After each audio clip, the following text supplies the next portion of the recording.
Let's continue our chapter, the Mughal Emperor, and our first topic is that is Japt and Zamindar. Japt and Zamindar. The main source of income available to Mughal rulers was tax on the produce of the peasantry. जो main source of income है, जो available होता था Mughal rulers को, वो क्या होता था, जो पीसेंट्री प्रोड्यूस करती थी क्रॉप, उस पर वो टैक्स लेते थे और वही उनका मेन सोर्स ऑफ इनकम था. इन मोस्ट प्लेसेस में क्या था, जो पीसेंट्स थे वो टैक्स पे करते थे थ्रू द रूरल एल्टाइन, मतलब एलाइट्स मीन्स जो पीसेंट थे वो टैक्स किसके थ्रू पे करते थे, जो रूरल एलाइट्स थे, जो रूलर्स लाइक द हेडमैन और द लोकल चीफ थे, सूबेदार और हेडमैन के द्वारा वो टैक्सों को पहुंचाते थे मुगल तक. जो मुगल यूज वन टर्म, और मुगल सबके लिए एक ही टर्म का यूज करते थे, दैट इज जमींदार, टू डिस्क्राइब ऑल दी जितने भी मीडियम, जितने भी इंटरमीडिएट, जो मिडल का वर्क करते थे. जैसे कि जो हमारे पीसेंट थे वो हेडमैन को टैक्स देते थे और हेडमैन हमारे मुगल को पहुंचाते थे. तो लाइक ये जो हेडमैन ने मिडल का वर्क किया, इंटरमीडिएट का वर्क किया, उसको हमने क्या नाम दिया, उसको हमने जमींदार कहा. मुगल ने उनको क्या नाम दिया, जमींदार कहा. वो local headman of the villages भी हो सकते थे, या you can say powerful chief states भी हो सकते थे. हेडमैन या पावरफुल चीफ स्टेट्स भी हो सकते थे. And Akbar's revenue minister Todarmal carried out a careful survey of crop yield, prices and areas cultivated for a 10-year period. जो अकबर के रेवेन्यू मिनिस्टर थे, दैट इज टोडरमल उनका नाम था. कैरीड आउट अ केयरफुल सर्वे, उन्होंने 10 ईयर्स तक केयरफुल सर्वे किया, 10 पीरियड तक, that is crop yield, prices और एरियाज कल्टिवेटेड का उन्होंने सर्वे किया. अकबर रेवेन्यू मिनिस्टर टोडरमल ने 10 ईयर्स पीरियड तक उन्होंने सर्वे किया. क्रॉप यील्ड, वहाँ पे क्या बोया जा रहा है, प्राइजेस और एरियाज कल्टिवेटेड, ये सारी चीज़ उन्होंने सर्वे किया. और 1570 से 1580 तक उनका सर्वे था. On the basis of this data, वो इस डाटा के बेसिस पे उन्होंने क्या किया, tax was fixed on each crop in cash, tax को फिक्स किया और ईच क्रॉप के टैक्स को फिक्स किया इन कैश में पेमेंट के लिए. And each provenance was divided into revenue circle, जो ईच प्रोविनेंस है उसको डिवाइड किया गया रेवेन्यू सर्कल में, with its own schedule of revenue rate for individual crop. Means कि ईच प्रोविनेंस को डिवाइड किया गया रेवेन्यू सर्कल्स में, और क्या किया, with its own schedule divide किया गया और सर्कल्स में, और अपना शेड्यूल उन्होंने बनाया, रेवेन्यू रेट्स उन्होंने बनाया, इंडिविजुअल क्रॉप्स के आपको कितना रेवेन्यू टैक्स पे करना है. एंड दिस रेवेन्यू टैक्स, इस रेवेन्यू टैक्स को हम लोग क्या कहते थे, जब्त कहते थे. And it was prevalent in those area, ये प्रिविलेंट है दोज एरियाज में where Mughal administrators could survey the land. ये उन एरियाज में प्रेवलेंट है जहाँ पे मुगल एडमिनिस्ट्रेटर सर्वे करते थे लैंड को, और मुगल एम्परर उन लैंड के सर्वे करने के बाद उन अकाउंट्स को बहुत वेरी केयरफुल उनको रखते थे. And this was not possible, ये पॉसिबल नहीं है इन प्रोविनेंसेस सच एज गुजरात और बंगाल, ये पॉसिबल नहीं हो पाया हमारे गुजरात और बंगाल के प्रोविनेंस में. In some areas, the zamindars exercised a great deal of power. कुछ एरियाज में क्या हुआ, जमींदार ने एक्सरसाइज किया ग्रेट डील ऑफ पावर. कुछ एरियाज में जमींदार ने ग्रेट डील ऑफ एक्सरसाइज किया, ग्रेट डील ऑफ पावर से मीन्स कि काफ़ी वो पावरफुल थे. एंड द मुगल जो exploitation by Mughal administrators could drive them to rebel. जो मुगल एडमिनिस्ट्रेटर्स थे वो उन्हें बहुत एक्सप्लॉइट करते थे, को ड्राइव देम, और इसके कारण उन्हें लगता था कि उनको मुगल एम्पायर के खिलाफ क्या करना चाहिए, विद्रोह करना चाहिए। समटाइम्स क्या करना चाहिए, विद्रोह करना चाहिए। Sometimes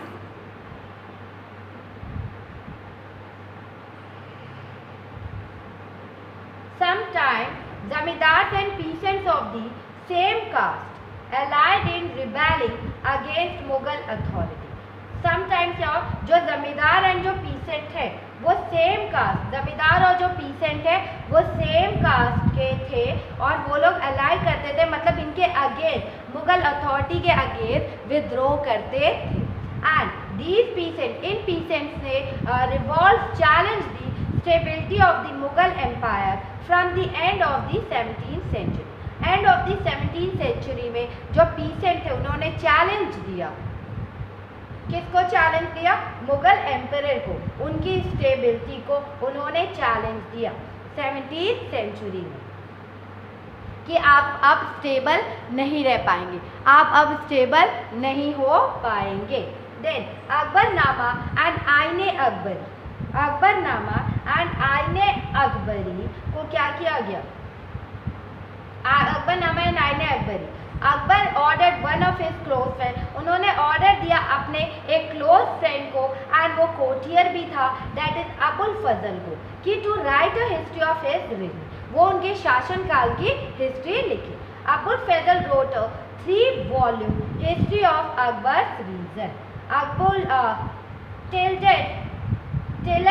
tilted Akbarnama, titled Akbarnama, sorry, Abul Fazal ने 3 वॉल्यूम हिस्ट्री अकबर रिज्म में, उनके शासनकाल में उन्होंने जो बुक लिखी वो 3 वॉल्यूम बुक थी, मीन्स की 3 मोटी मोटी बुक्स थी, एंड उसका टाइटल क्या था, अकबरनामा, उसका टाइटल अकबरनामा था। और जो फर्स्ट वॉल्यूम में था, जो the first volume dealt with Akbar's ancestors, and जो फर्स्ट वॉल्यूम था वो डील किससे, उसमें क्या लिखा गया था, अकबर के एंसेस्टर्स के बारे में, उनके पूर्वजों के बारे में। एंड जो सेकेंड वॉल्यूम था उसमें recorded the events of Akbar rhythm, उसमें रिकॉर्ड किया गया था इवेंट, अकबर के शासनकाल को उसमें रिकॉर्ड किया गया था कि क्या क्या घटनाएं उसमें उसके शासनकाल में घटी थी। And the third volume is, जो थर्ड वॉल्यूम था वो आईने अकबरी था, जो थर्ड वॉल्यूम था वो क्या था, आईने Akbari, and it deals with Akbar administration. और आईने अकबरी में हमने क्या लिखा था, ये अकबर के एडमिनिस्ट्रेशन को लेकर डील करती है, उनके हाउस होल्ड को लेकर, आर्मी को लेकर, the revenues and the geography of his empire को हमने आईने अकबरी में काफ़ी डिस्क्राइब किया। And it also provides rich detail, और ये ऑल्सो हमें प्रोवाइड करती थी rich detail about the traditions and cultures of people living in India. और आईने अकबरी में हमें रिच डिटेल्स और मतलब ट्रेडिशंस के बारे में, कल्चर्स के बारे में पता चला, जितने भी लोग people living in India, India में जितने भी लोग रहते थे उनके कल्चर्स के बारे में हमें पता चला। The most interesting aspect about the Aine Akbari is its rich statistical details about things as diverse as, मतलब आईने अकबरी इतना रिच था, उसमें स्टैटिकल डिटेल्स के अलावा भी काफ़ी डाइवर्स चीज़ें इंक्लूडेड थी, मीन्स कि क्रॉप्स के बारे में भी डिस्क्रिप्शन थे, ईल्ड्स के बारे में भी डिस्क्रिप्शन थे, प्राइजेस के बारे में भी डिस्क्रिप्शन थे, वेजेस के बारे में एंड रेवेन्यूज़ के बारे में भी उसमें डिस्क्राइब किया गया था। Akbar receiving the Akbarnama from Abul Faizal, वो जो 3 वॉल्यूम बुक थी उसका टाइटल था अकबरनामा। तो अकबर रिसीव कर रहे हैं अकबरनामा अबुल फैजल, अबुल फैजल उनके क्लोज फ्रेंड थे और कोटियर भी थे। Then a closer look, Akbar policy, Akbar policy का एक क्लोजर लुक है, that the broad feature of administration were laid down by Akbar and were elaborately discussed by Abul Fazal in his book. मतलब जो ब्रॉड फीचर्स हमारे एडमिनिस्ट्रेशन के थे उसको अकबर ने बहुत अच्छे से डिस्क्राइब किया और अबुल फैजल ने उसको एलोबरेट करके उसको ब्रॉड सेंस में डिस्कस करके उन्होंने उस बुक में लिखा। देन कौन सी बुक थी? That is Akbarnama. In particular in its last volume, और कौन से वॉल्यूम में लिखा? लास्ट वॉल्यूम आईने अकबरी में वो लिखा उन्होंने, आईने अकबरी। दैट and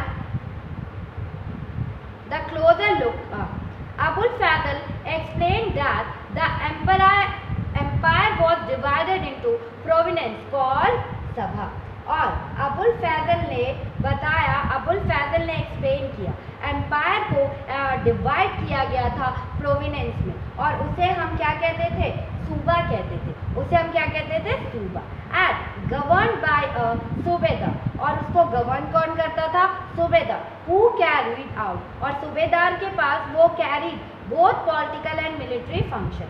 जो सूबा था, जो सूबा प्रोविनेंस को हम कहते थे दैट, और जो सूबेदार थे उनके पास टू रिस्पॉन्सिबिलिटी, टू फंक्शन वो लोग निभाते थे, दैट इज पॉलिटिकल और military function, political and military function.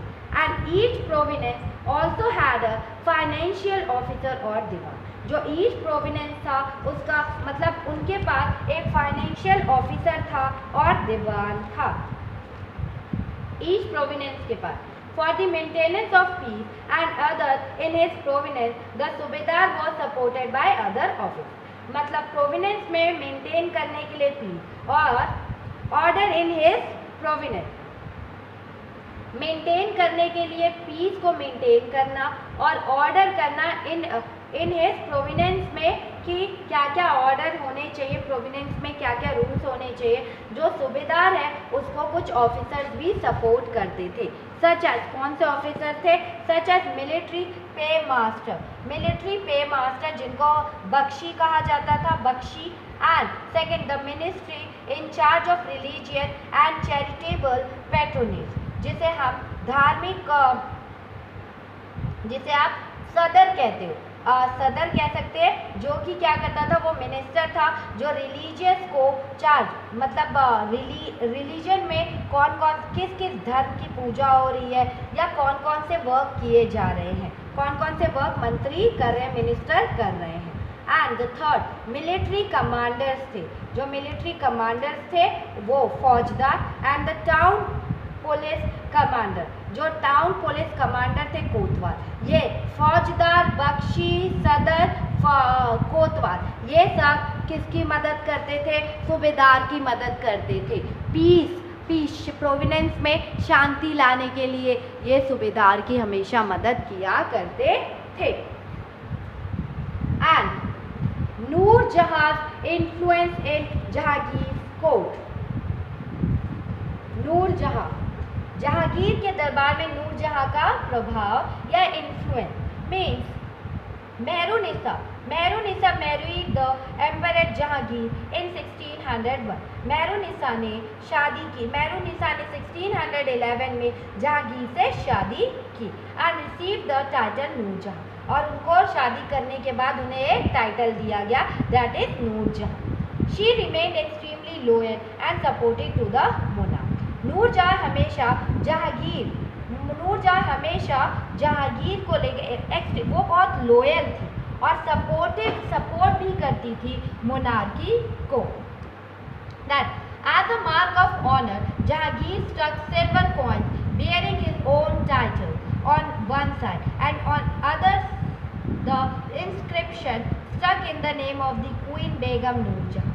तो नूरजहां के मतलब टाइटल में या उनके ऑनर में जहांगीर ने क्या किया, जो सिल्वर के कॉइन्स थे उसमें एक तरफ अब उन्होंने अपने टाइटल को लिखा और दूसरी तरफ अपनी क्वीन नूरजहां के नाम से, नूरजहां का भी नाम उसमें दूसरे साइड पे उन्होंने उसका नाम लिखवाया। Then the adjoining document is an order, farman of Nurjahan, और उन्होंने एक फरमान जारी कर दिया, कि दूसरी तरफ नूरजहां का नाम होगा। The square seal state command of her most sublime and elevated majesty Nur Jahan Padshah Begum.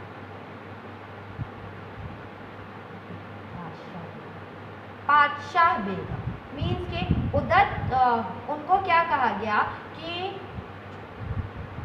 The square seal state, square steel state हमें ये बताती है जो कमांडर ऑफ हिज उदत और महान महारानी नूरजहां पातशाह बेगम का आदेश है। क्या आदेश था? द राउंड स्टील स्टेट क्या बताती है? By the son of the Shah Jahangir she became as brilliant as the moon, may Nur Jahan Padshah be the lady of the age. Mean गोल मोहर जो मतलब चौकोर मोहर थी, जो चौकोर कॉइन था, यह स्क्वायर कॉइन हमें ये बताती है।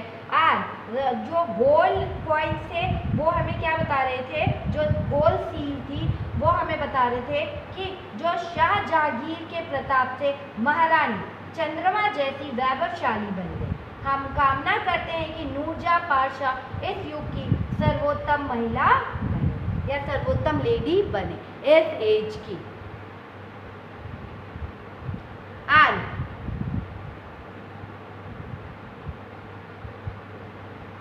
नूरजहां का फरमान है, Akbar's nobles commanded large army and had access to large amounts of revenue। Means जो अकबर के जो नोबल थे,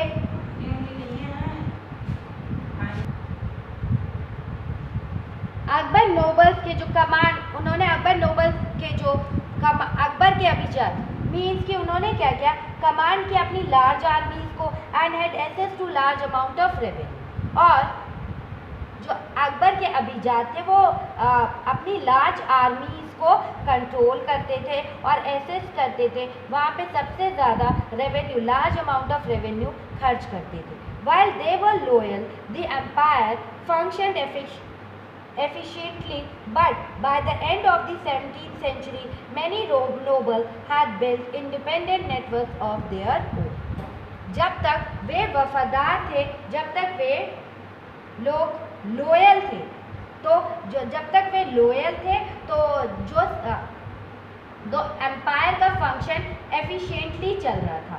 लेकिन by the end of 17th century जो मैनी नोबल्स थे उन्होंने क्या किया, अभिजातों उन्होंने अपना ही नेटवर्क बिल्ड करना, इंडिपेंडेंट अपना नेटवर्क बिल्ड करना स्टार्ट कर दिया और अपने आप को वो स्वतंत्र होने लग गए थे। और their loyalties to the empire were weakened by their own self interest. जब वो लोग अपने में इंटरेस्ट लेने लग गए, अपनी आज़ादी में इंटरेस्ट लेने लग गए, तो क्या हुआ, वो उनका एम्पायर की तरफ से ध्यान हट गया, उनकी लॉयल्टीज वहाँ से वीक हो गई।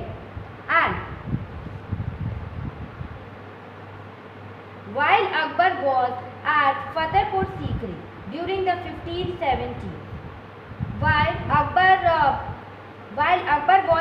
अकबर फतेहपुर सीकरी में थे during the 1570s, he started discussion on the religion with the ulama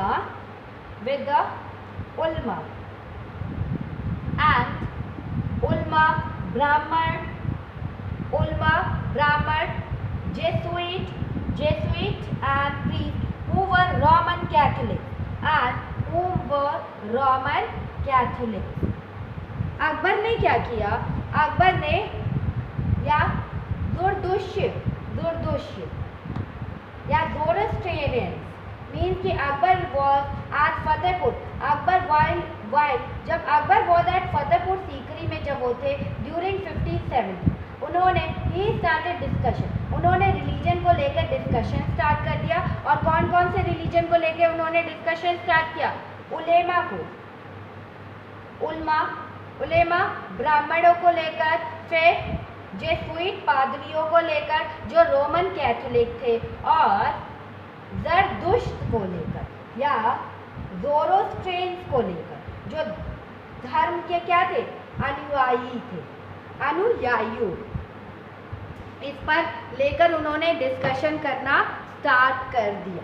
and these discussion took place in the इबादत खान, और ये जो डिस्कशन थे वो टुक प्लेस, ये जो डिस्कशन थे वो कहाँ पर हो रहे थे, इबादत खान में हो रहे थे। And he was interested in the religion and social customs of different people. वो इंटरेस्टेड थे रिलीजन को लेकर और सोशल कस्टम्स को लेकर different peoples,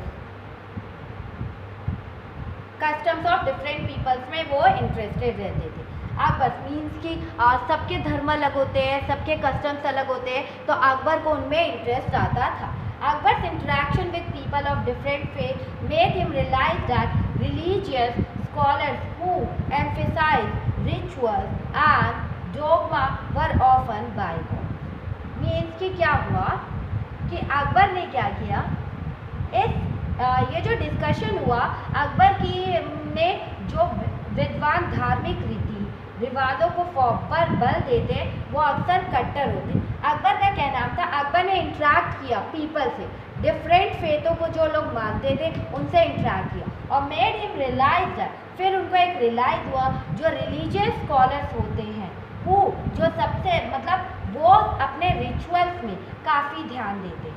That is dogma, a statement or an interpretation declared as authoritative with the expectation that it would be followed without question. मतलब dogma means कि आपको अपने कस्टम्स को बिना क्वेश्चन किए फॉलो करते जाना है, बिना उसमें कुछ भी मतलब जो आपके कस्टम्स है वो आपको मानना है, फॉलो करना है। और bigot an individual who is intolerant of another person religion belief और कल्चर। और जो बाय गॉड्स होते हैं, बाय गॉड जो इंडिविजुअल पर्सन्स होते हैं दूसरे लोगों से इन्फ्लुएंस होते हैं, that calls a by God's.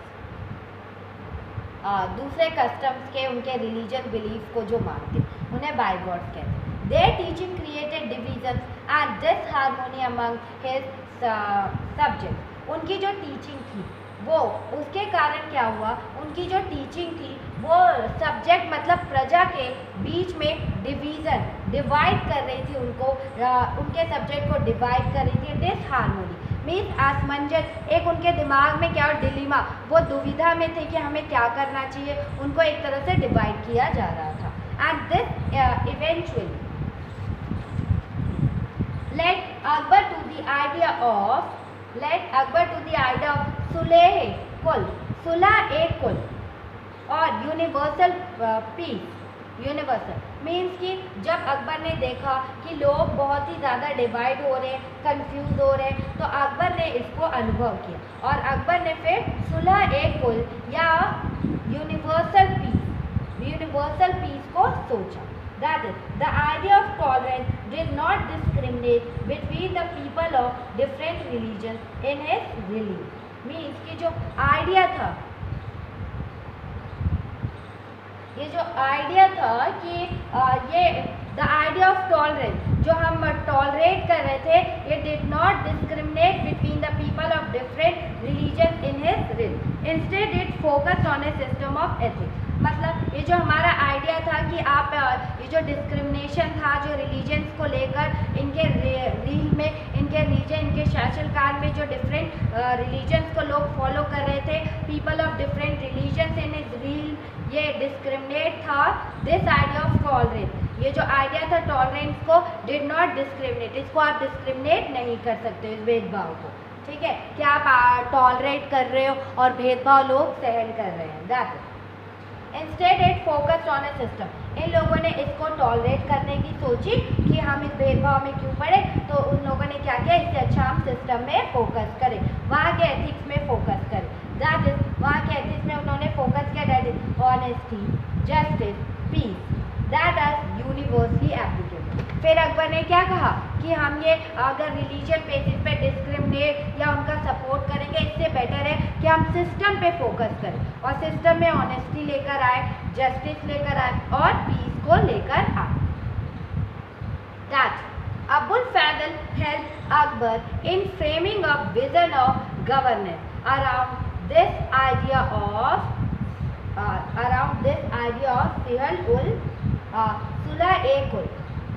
सुलह-ए-कुल means कि ये जो रीजन है, ये जो रिलीजन है, ये मतलब हमारी जो थिंकिंग है वो हमें कभी भी धर्मों में अंतर करने नहीं देती है। और इसीलिए हमें क्या करना चाहिए, हमें अपने ध्यान को फोकस करना चाहिए सिस्टम पे, ऑनेस्टी, जस्टिस और पीस पे। ये यूनिवर्सली एप्लीकेबल हो सकती है। जो अबुल फैजल थे उन्होंने हेल्प किया Akbar in framing a vision of governance around his idea of Sulh-i-Kul. Abul Fazal ने सुलह-ए-कुल के इस विचार को या फ्रेम किया सुलह-ए-कुल पे आधारित, मतलब उन्होंने कहा कि आपको अबुल फैजल ने अकबर की मदद की फ्रेम करने में, एक विजन तय करने में कि आप दूर तक कैसे बन सकते हो, गवर्न करने में इस राज को। अराउंड आइडिया उन्होंने सुलह-ए-कुल का दिया। और जो दिस प्रिंसिपल ऑफ गवर्नेंस है वॉज फॉलोड बाय, ये जहांगीर और शाहजहाँ इस फॉर्म को फॉलो करते थे। जहांगीर और शाहजहाँ इसको फॉलो करते थे। एंड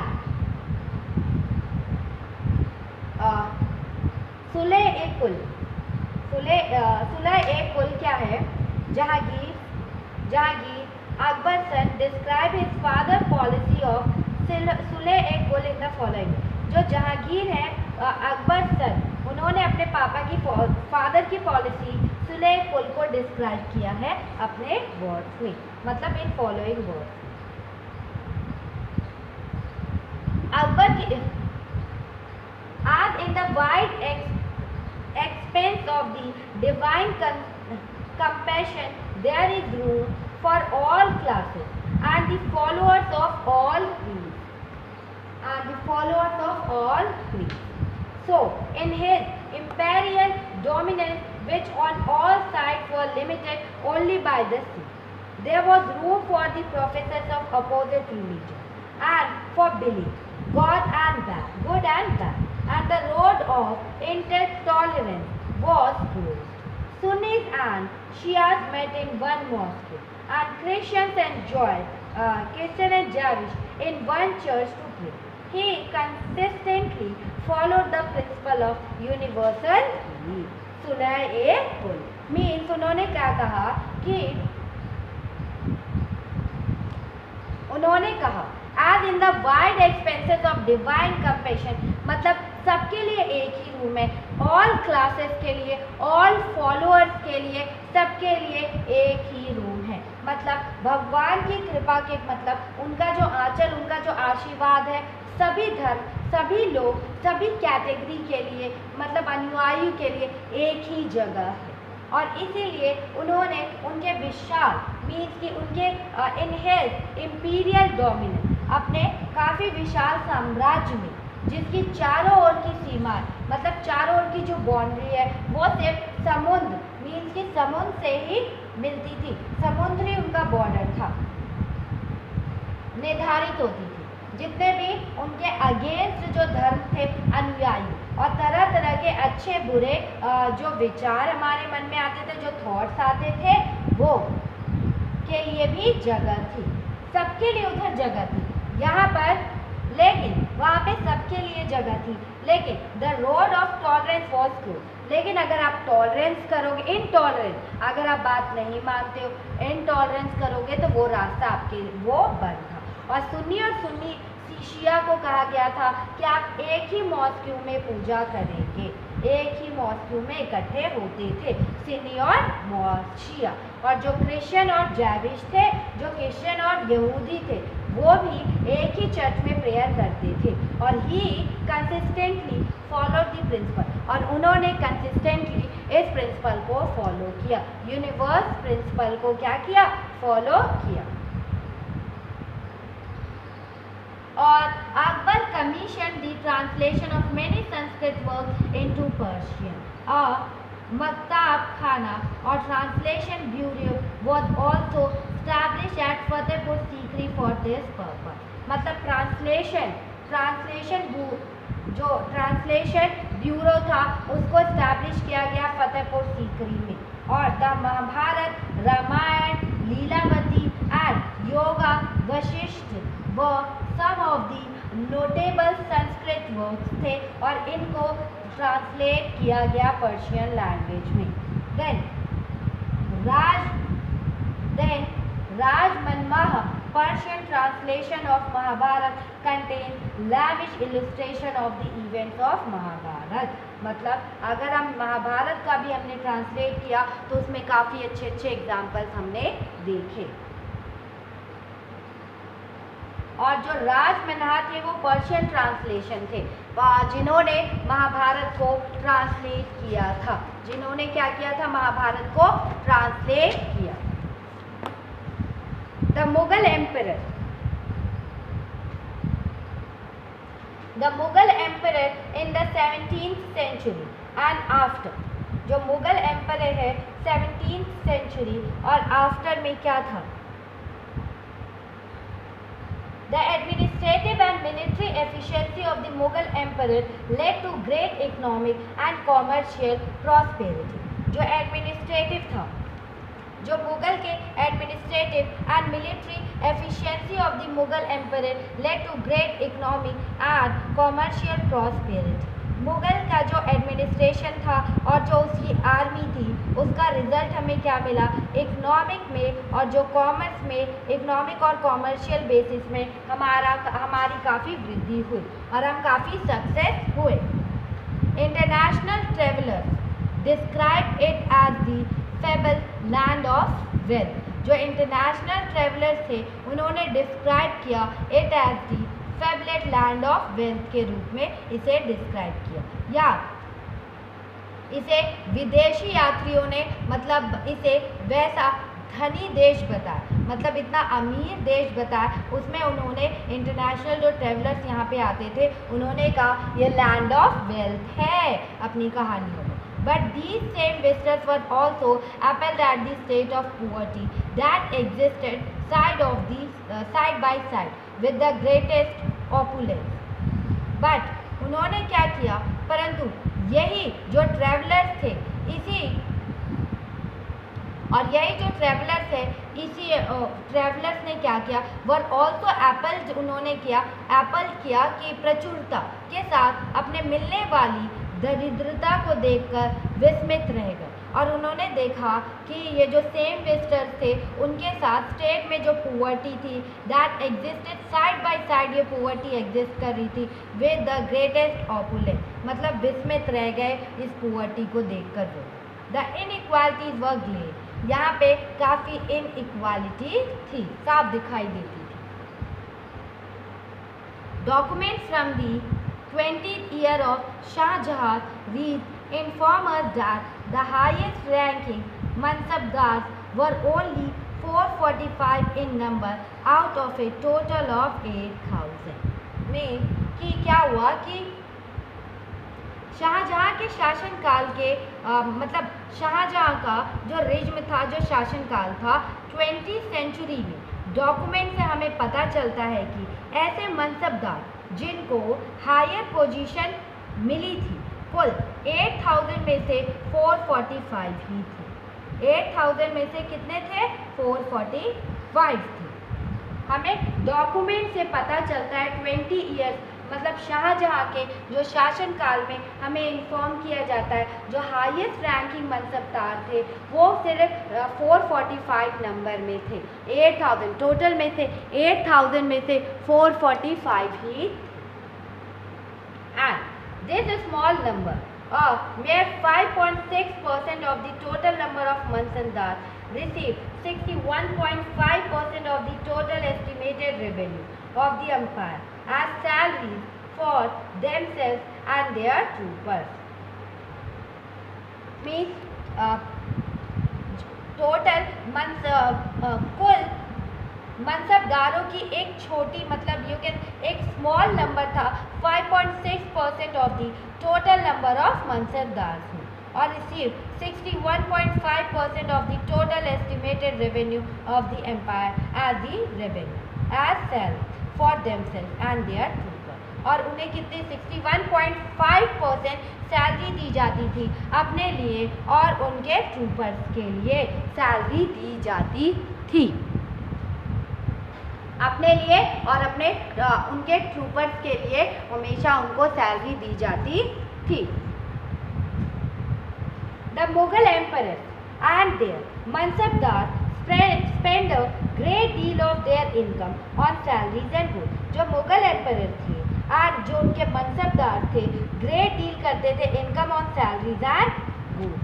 मतलब जो मुगल सम्राट थे, मुगल एम्परर थे और जो उनके मनसबदार थे, वो सैलरीज का बहुत मतलब इनकम का बहुत बड़ा पार्ट सैलरी और फूड पर लगा देते थे।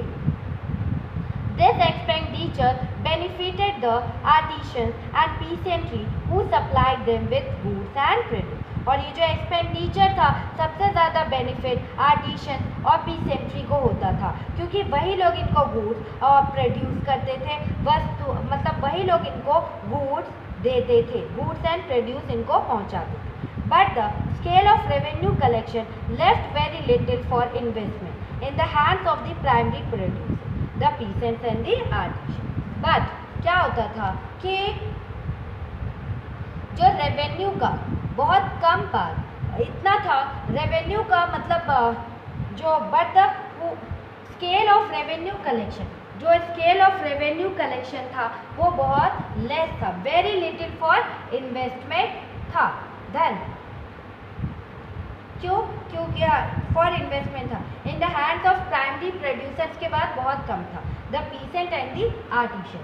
क्या होता था कि परंतु रेवेन्यू का जो भाग इतना था कि जितने भी हमारे प्राइमरी प्रोड्यूसर थे, दैट इज पीसेंट और शिल्पकार के पास निवेश करने के लिए बहुत ही कम रुपए बचता था, और the poorest among them lived from hand to mouth and they could hardly consider investing in additional resources, tools and supplies to increase productivity. इनमें से जो बहुत गरीब थे मुश्किल से वो अपने पेट को भर पाते थे, वे उत्पादन शक्ति बढ़ाने के लिए अतिरिक्त मतलब और resources like tools and supply, इनको टूल्स एंड सप्लाई को इन्वेस्ट करने की बात सोच भी नहीं कर सकते थे। मतलब अपनी प्रोडक्टिविटी को इंक्रीज करने के लिए वो थोड़ा भी नहीं सोच सकते थे। The wealthier peasantry and artisanal groups, the wealthier peasantry, जो wealthier peasantry थे मतलब जो धनी किसान थे, जो artisanal groups थे, ठीक है, the merchant and the banker profited in the economic world, इन सबको बहुत ज़्यादा प्रॉफिट हुआ, इस इकोनॉमिक वर्ल्ड में सबसे ज़्यादा इन्हीं को प्रॉफिट हुआ। एंड सबसे ज़्यादा किसको प्रॉफिट हुआ? इन्हीं को प्रॉफिट हुआ। आफ्टर दैट कि the enormous wealth and resources commanded by the Mughal elite made them an extremely powerful group of people in the late 17th century. जो मुगलों में जो सबसे कमज़ोर कुलीन वर्ग के हाथों में बहुत धन और रिसोर्सेज थे, जिनके कारण 17th सेंचुरी के लास्ट ईयर्स में सबसे ज़्यादा शक्तिशाली वही लोग हो गए, ठीक है। जो एनॉर्मस वेल्थ और रिसोर्सेज किसके हाथ में थे? Commanded by the Mughal elite, means कि सबसे कमज़ोर लोगों के हाथ में था सबसे ज़्यादा वेल्थ और रिसोर्सेज, और मेड और इसलिए वो 17th सेंचुरी के एंड तक बहुत ज़्यादा पावरफुल हो गए थे। As the authority of the Mughal emperor slowly declined, his servants emerged as powerful center of power in the region. क्या हुआ कि जैसे जैसे जो हमारा मुगल एम्परर था वो डिक्लाइन की ओर बढ़ता जा रहा था, वैसे वैसे जो हमारे एरिया में जितने भी सर्वेंट्स थे स्वयं ही, और जितने भी सर्वेंट थे वो खुद ही पावरफुल सेंटर बनते जा रहे थे। अपने ही रीजन में वो सर्वेंट पावरफुल सेंटर बनते जा रहे थे। Although they continue to recognize the Mughal emperor in Delhi as their master, फिर उन्होंने क्या किया? उन्होंने कंटिन्यू किया they constituted new dynasty and held command of province like Hyderabad and Awadh. उन्होंने क्या किया? इनमें से कुछ ने एक नई डायनेस्टी को न्यू डायनेस्टी और held command of Providence Hyderabad और अवध में क्रिएट किया. Although they continue to recognize the Mughal emperor in Delhi as their master. By the 18th century, the provinces of the empire had consolidated their independent political identity. We will read more about them in chapter 10. Means क्या किया? वे दिल्ली के मुगल सम्राट को स्वामी के रूप में मान्यता दे रहे थे. जो दिल्ली के जो मास्टर थे, जो मुगल एम्परर थे, उन्हें वो मास्टर मान रहे थे.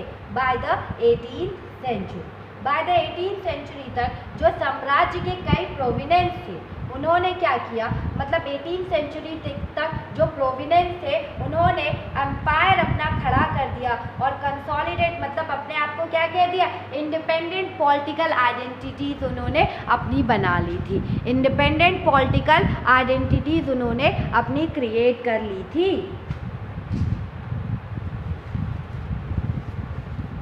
And Raj Kings and There were several great monarchs. यहाँ पे बहुत मतलब 16 several great monarchs, all near contemporaries in the different parts of the world in the 16th century. Mean कि in the 16th century Mughal में लगभग समकालीन मतलब मुगल में लगभग समकालीन There are many several मतलब बहुत सारे ग्रेट मोनार्क्स थे, ऑल नियर कंटेम्प्रेरी मतलब इस राज्य में और in different parts of the world में 16th सेंचुरी में. इसमें अगर हम पहला देखें तो these included the ruler of Ottoman Turkey, Sultan Suleiman शामिल थे.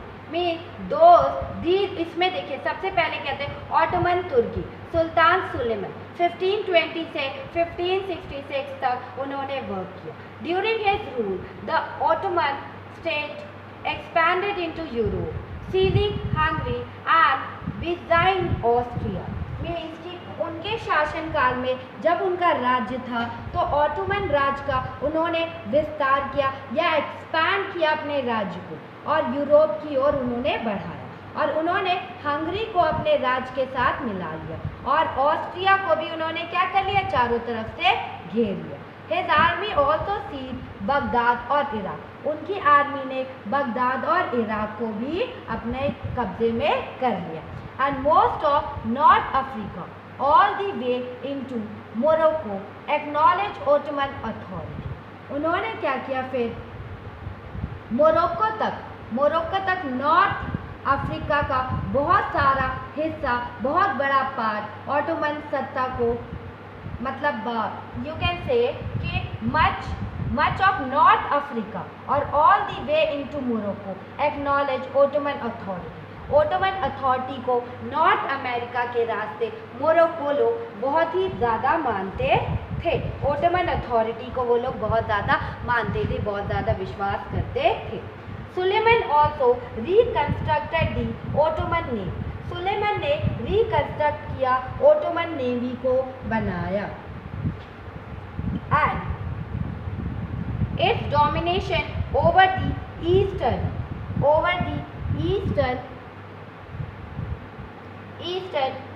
Mediterranean brought the navy into competition with Spain. और उनकी जो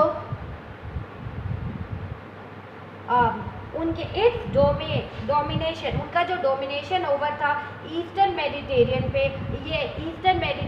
जो वो अपने नेवी को लेकर आए, इसकी वजह से स्पेन के साथ उनका कंपटीशन हुआ.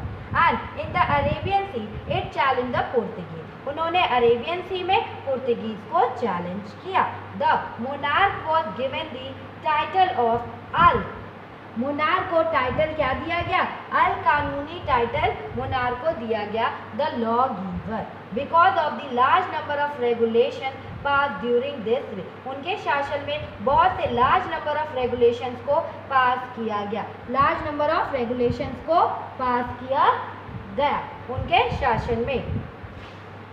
These were aimed to standardized administrative procedure throughout the expanding domains of the empire, and especially to protect the peasantry from forced labor and extraordinary taxes. क्या था?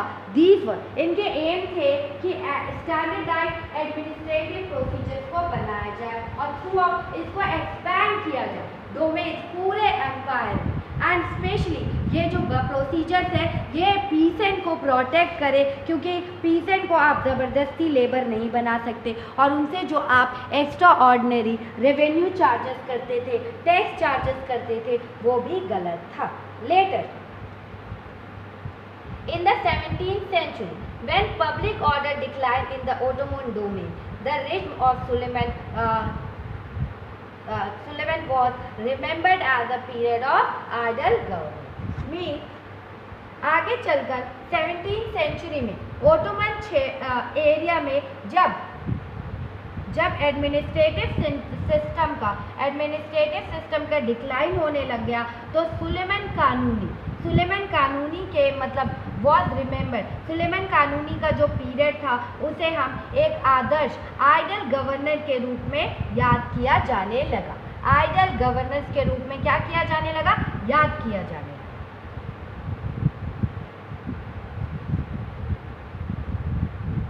Idle government. And find out more about Akbar's other contemporary, the ruler of England. मतलब और समकालीन शासकों के बारे में पता लगाइए, like the ruler of England, England के शासक ruler of England queen Elizabeth के बारे में. सेकंड, ईरान का सफाविद शासक शाह अब्बास के बारे में. And the more controversial Russian ruler के बारे में, रशियन रूलर जार इवान चतुर्थ वेसिलेविच, जो इवान दी टेरिबल नाम से कुख्यात थे, मतलब एक टेरिबल थे. वो 1530 से 1584 तक उन्होंने राज किया. वो एक टेरिबल राजा हुआ करते थे. एंड